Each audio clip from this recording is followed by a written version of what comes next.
Hi guys, magandang araw sa inyong lahat. Ito pong muli ang inyong lingkod, si DIY KKB Informative. At matutunghayan nyo ang ating presidente at ang ating first lady doon sa mga pangaral na po pwede nyong kapulutan ng aral. Ito po ay inihahandog ko sa 31 million na bumoto sa ating presidente. So kasama niyan dito ang ating first lady ng Pilipinas. Ito na po. Panoorin natin. Kapupulutan nyo po ng aral to. Yung mga 31 million na bumoto sa ating presidente. Para sa inyo po ito. Ito na po. Gumagawa kami ng very extra special video dahil nagse-celebrate ang anak kong si Sandro ng kanyang napaka-importanting 30th birthday. At naku naman, kaunti na lang, wala na siya sa kalendaryo. Maraming nagtatanong sa atin, Pops, anong wish mo para kay Sandro? Anong may papayo mo? Anong life advice?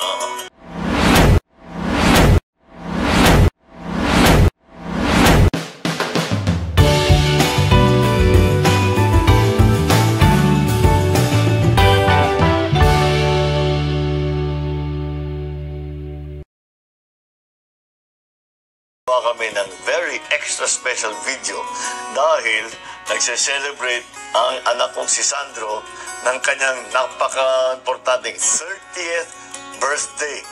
At naku naman, kaunti na lang, wala na siya sa kalendaryo. Maraming nagtatanong sa atin, Pops, anong wish mo para kay Sandro? Anong may papayo mo? Anong life advice? Ano kaya ang sasabihin natin? Okay, yung vlog natin ngayon, hindi lang para kay Sandro, lahat ng mga tatawid ng 30 anyos. Tignan natin kung meron tayong maibigay naman sa inyong payo. Konting gabay. Nakasulat dito, on taking breaths, learn to slow down when you must. 30 years old, di ka napapagod. Hindi totoo yan. Basta pursige mo yung trabaho mo. Learn to slow down when you must. Listen to your body. Don't burn the candle at both ends too much.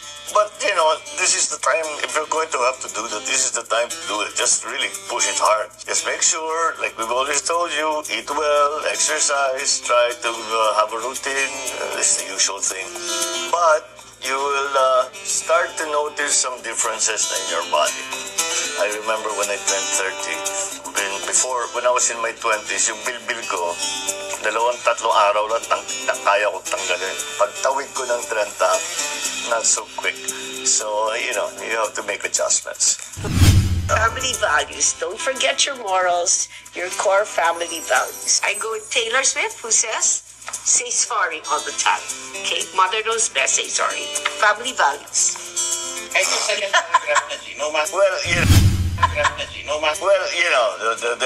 Just always remember, of course, especially now that you're congressman,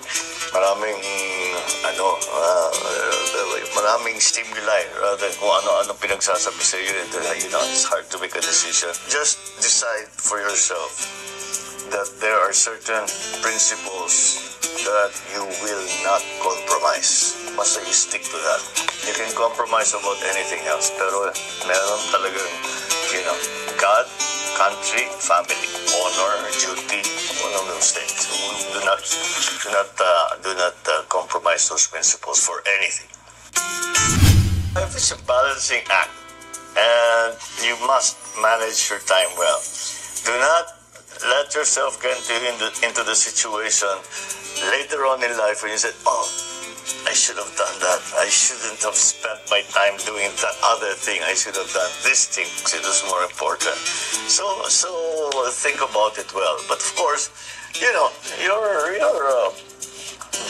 relatively young man and you're a bachelor. So you have to, I guess, as the English put it, sow your wild oats a little bit, get all this stuff out of your system. But first things first. And when you make on crises and all of these things that suddenly come up and emergencies and things that come up. But I think, you learned it from your parents, you learned it from school. Stay calm, don't panic, think things through before you act. You have to do it very quickly But you have to give yourself time to think. How many times have I told you when something happens, there's an emergency or a crisis or some such thing, do not trust your first instincts. Use your intellect. And that will lead you right. Faith, relationship with God. Don't forget to pray. The only thing I ask Sandro Simon Vincent, pray. Come join us for Mass every Sunday. You have to pray. You have to count your blessings, Iho. I know these millennials think they're better than God, but that's not true. One day you'll have a family and you'll realize the importance of looking up to a higher God. So just keep praying, count your blessings. And if that doesn't work, God will make you an offer you can't refuse. On relationships, choosing a life partner. Oh my gosh. All right. This is, no, just be a good guy. Don't feel, no. You're not settling down yet, maybe, or you are settling down. Just always show respect and always be dignified in all that you do. And Don't burn bridges.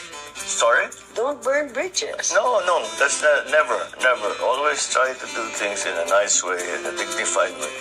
And, people are all important.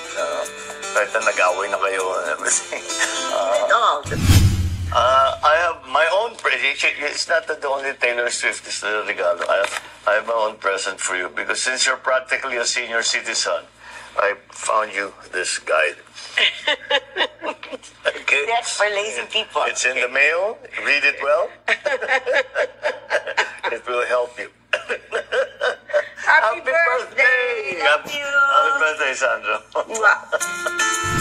Ayun guys, natunghayan nyo na ang magagandang pangaral ng ating Pangulong Bongbong Marcos at ang ating First Lady Liza Araneta Marcos. So magaganda po yung mga pangaral nila sa mga 30 years old or becoming 30 years old. So see you guys on my next vlog. Thank you so much po. Para po ito sa mga 31 million na bumoto sa ating presidente. Maraming salamat po. So guys, like and subscribe na kayo. At marami pa po akong mga ipipicture sa inyong mga patungkol sa ating presidente. So like and subscribe, mga loyalist natin. Thank you guys for watching.